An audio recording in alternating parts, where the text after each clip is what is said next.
What is going on, Jerome's? Minnesota Vikings training camp is underway. Practice number 2 went down on Thursday. Got some news and notes gleaned from some of the beat writers as well as hashtag Souses, all that stuff. But number 1, man, it was hot. Like, it legitimately sucked to be outside, not gonna lie. So it was like 93, 94 with nearly 100% humidity. It was just not good, man. And there was a wind, but it was one of those things where it's so hot and humid where the wind actually sucks because it doesn't cool you down.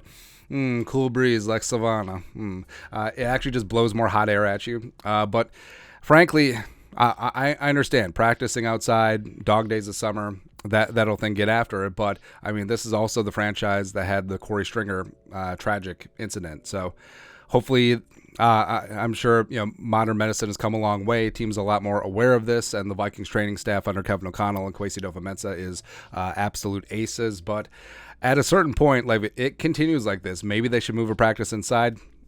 Who knows, man? But yeah, it sucked to be outside. Number 2 also sucks that no Jalen Speedy Naylor. So I'm sure that the team will provide more information on it tomorrow at press availability. No press availability after practice today. But yeah, Jalen Speedy Naylor, who put on a show day 1, working with the ones, and then just no show. So hopefully it's not something major. And in his absence, Jordan Addison, rookie first-round wide receiver, was with the ones predominantly. He did get some sparse work there yesterday, mainly working with the twos, but him and Kirk Cousins, I think that eventually they could develop a really nice rapport. But Addison working with the ones right now so early in camp is obviously a good sign. Khyiris Tonga season continues, and we said it, man. We said it. Super fired up about the pride of BYU. He's a true blue nose tackle, working with the ones primarily. He was out there with Harrison Phillips as starters on the first practice. There's only so much you can do, without contact, without pads as a defensive lineman, but got his mitts up, got a couple of passes broken up at the line. Actually has a handful of those throughout his career, so it's actually something that he's rather skilled and adept at, so that's certainly something to watch. But I love Khyiris Tonga, man. Like, make nose tackles great again. Let's go, baby. And then you also have watch for Thayer Thomas. So Thayer Thomas, UDFA slot receiver out of NC State. He's the number 2 receiver in Wolfpack history, ahead of is he ahead of Torrey Holt? Doesn't matter. But also really dynamic punt returner as well. And I think the Vikings are going to try and give Thayer Thomas every single opportunity to win the punt return job. And right now, it is guys like Jalen Reagor, Brandon Powell in that mix, but I do think that Thayer Thomas has a chance to steal the show as the Vikings punt return. And frankly, whether it's Reagor last year or D.D. Westbrook 2 years before, the Vikings just haven't had a solid punt returner that you don't have to worry about, and maybe Thomas could be that guy. Double T. USC connection. So Jordan Addison transferred to USC last year from Pitt, as well as Mekhi Blackmon transferred to USC last year from Colorado. And the story is that Mekhi Blackmon requested to go up against Addison every day at practice out in LA, and it's continuing the same. Both dudes are feisty, they get after it, and it sort of is a game respect game situation. And I do think that both of them will make each other better. So it's fantastic to see just competitiveness even in these conditions, man.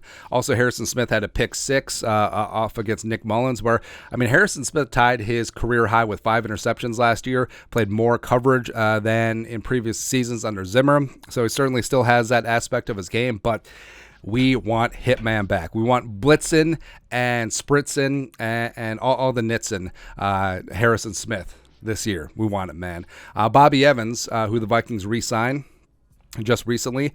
He was on the practice squad at the end of last season, working in as second-team right guard. So Chris Reed is currently on the NFI list, so he slid on in there. The second-team offensive line so far has been Brandel, Sokol, Schlutman.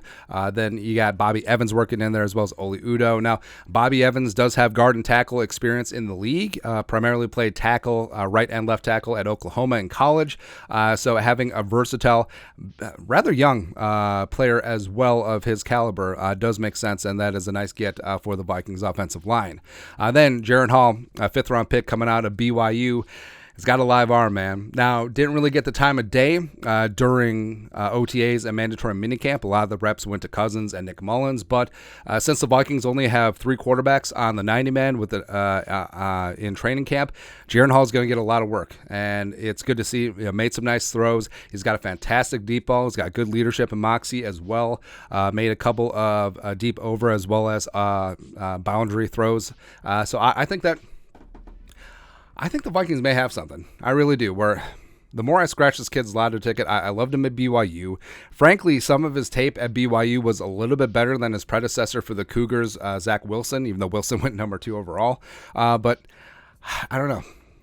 There's just something really to like about Jaren Hall, and it's going to be great to see because Cousins probably won't play a ton in preseason, so that means Mullins and Jaren Hall are going to split up a lot of reps, and looking forward to seeing him, man. Also, no change for Daniil, the real deal Hunter, as well as Brian, the real deal O'Neal. O'Neal still not practicing off to the side on the rehab field. Daniil Hunter, no call, no show at practice for the second day in a row as he continues his hold in. But that's it. That's recap. Couple of notes from Vikings practice number 2 on Thursday, July 27th, 2023. Let us know your thoughts and our thoughts in the comment section below. Subscribe for daily Vikings takes. Once worth the work, put a little something in the Venmo. But till next time, Skol, production value.